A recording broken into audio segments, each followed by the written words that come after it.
आज फिर हम लोग नए क्वेश्चन के साथ आपके कंपटीशन वाटिका यूट्यूब चैनल पे हाजिर हूँ। क्वेश्चन है आप लोगों का, दो ऐसे क्रमागत विषम धनात्मक संख्या निकालें जिनके वर्गों का योग 290 हो।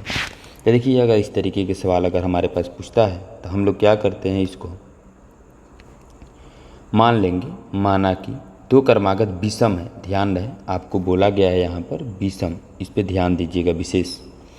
तो माना कि पहला विषम पूर्णांक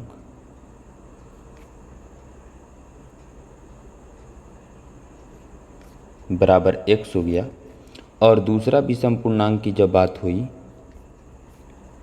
तो देखिए, हम चूँकि जानते हैं अगर 2 हमारा सम है तो 2 के बाद आपका दूसरा सम 4 होगा, मतलब बीच में एक गैपिंग हो जाता है। फिर आगे आते हैं तो सम हो जाएगा 6, बीच में एक गैपिंग हो जाता है।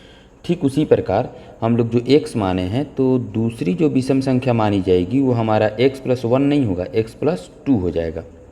ठीक है, यानी एक छोड़ करके। अब हमें सवाल के माध्यम से कहा गया है कि जिनके वर्गों का योग, कह रहा है कि दोनों संख्या के वर्गों का योग आपका 290 हो। तो हम लोग क्या करते हैं, हल करते हैं। जब दोनों संख्या के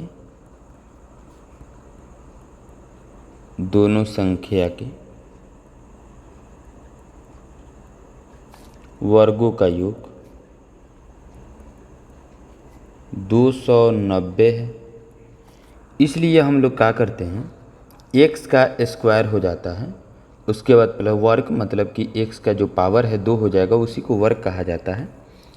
तो उसके बाद दूसरी संख्या मेरे पास है x+2, इसका भी जो है वर्ग, आई दोनों का ऐड करने पर योग 290 हो जाता है। अब हम लोग क्या करते हैं, इसको x का स्क्वायर हो गया, ये a+b का होल स्क्वायर पर है तो इसको तोड़ते हैं, a का स्क्वायर प्लस b का स्क्वायर अब +2, a का मान x अब b का मान हो जाता है 2, बराबर में हो गया 290। यानी ये हो गया x स्क्वायर, फिर x स्क्वायर 2 दूनी 4 अब +2 दूना 4x, ये प्लस में इधर आएगा तो हो जाएगा आपका माइनस में, इक्वल टू में हो गया 0। x स्क्वायर जैसे ही ऐड करेंगे तो हमारा हो जाएगा 2x स्क्वायर, उसके बाद आप लोगों का +4x, उसके बाद 290 में से जैसे ही 4 माइनस करेंगे तो ये हो जाएगा 286, इक्वल टू में हो जाता है 0। अब हमें क्या करना है, इसको 2 कॉमन कर देते हैं तो आसान हो जाएगा, क्योंकि 2 से सभी संख्याएं कट रही है, 2 भी, 4 भी और 286 भी। तो हमारा हो जाता है x square plus 2x minus 2 एकम 2, 2 चौकवार 2 तिहाई 6, इक्वल टू में हो गया आपका 0। अब हम याद देते हैं, x का square plus 2x minus 143 equal 2 जो है 0 में आके जैसे ही मल्टीप्लाई डिवाइड करेगा तो इसका मान हो जाएगा आपका 0। अब यहाँ से जो है गुणनखंड विधि से हम लोग इसको सॉल्व करने का प्रयास करते हैं। तो x का स्क्वायर लिख देते हैं और इसकी बनाने की जो तरीका है, a के मान में और c के मान में मल्टीप्लाई करते हैं। a का मान 1 है और c का मान 143 है। अब 143 से जब मल्टीप्लाई करेंगे तो 143 ही होगा। अब इसका जो है एलसीएम निकालेंगे हम लोग। एलसीएम कैसे निकालेंगे, 11 एकम 11 हो गया, फिर 3 होता है, 11 3 33, फिर 13 एकम 13। तो क्या करेंगे, हमें जो है b का मान लाना है, ये वाला मान चूँकि हम लोग को लाना है। ये b का मान कितना है आपका 2 है, तो हमको किसी भी हाल में 2 लाना है। 11 है और एक 13 है, अगर 13 में से हम 11 माइनस करते हैं तो हमारा जो है आपका 2 आ जाएगा। तो हम क्या करते हैं, प्लस 13x से अब माइनस हो जाता है 11x, अब माइनस 143 इक्वल 0। ये दोनों पदों को जो आपने दो पदों में तोड़ा, दोनों में जो b के चरिय मान होगा x y z जो भी हो, उस दोनों के साथ जुड़ेगा। तो हम लोग क्या करते हैं आगे, ये दो पद एक साइड हो गया, ये दो पद एक साइड हो जाते हैं और ये दो पदों को एक साइड कर दिया जाता है। तो हम क्या करते हैं, इसमें से कॉमन करते हैं x को, तो x हो जाता है, अब प्लस में 13 हो गया, फिर माइनस हो गया।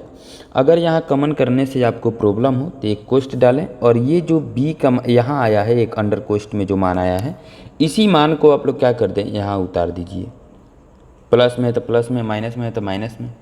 अब हम लोग कौन सा अंक रखेंगे कि मेरा ये वाला मान 11 आ जाएगा, ये वाला मान। तो हमें जो जहाँ तक पता चला कि हम लोग 11 रखेंगे तो आ जाएगा 11 एकम 11x माइनस प्लस माइनस, और 11 में 13 में मल्टीप्लाई करेंगे तो 143 आ जाता है। अब हम लोग क्या करते हैं, कॉमन कर देते हैं, x माइनस 11 को एक जगह, x प्लस 13 को एक जगह, इक्वल टू में हो गया 0। अब क्या करना है उसके बाद कि अब इसका शून्य के निकालेंगे। x माइनस 11 बराबर 0, तो x बराबर हो गया 11, एक हो जाता है आपको x प्लस 13 बराबर 0, तो x बराबर हो जाता है माइनस 13। हम चूँकि सवाल की तरफ एक बार आएंगे, सवाल जो है आपको कह रहा है कि धनात्मक विषम पूर्णांक चाहिए, इसलिए तो हम धनात्मक विषम संख्या जब चुनेंगे तो ये वाला हमारा हो जाता है अमान्य, क्योंकि ये ऋणात्मक आया है, और ये वाला हो जाता है आपका मान्य। अब हम लोग क्या करेंगे, पहली धनात्मक विषम पूर्णांक, पहली धनात्मक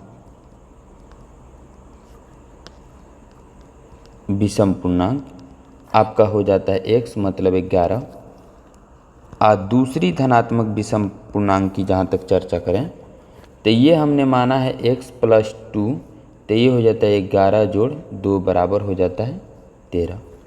यही हो गया आपका आंसर।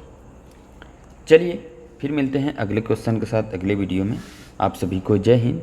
बट जाते जाते मैं आप लोगों से रिक्वेस्ट करता हूं कि अगर मेरा वीडियो पसंद आया हो तो लाइक शेयर ज़रूर कर दीजिए और सब्सक्राइब भी कर दीजिए आप लोग, ताकि कोई वीडियो अपलोड करूं तो आपको नोटिफिकेशन के जरिए मिलता रहे। धन्यवाद।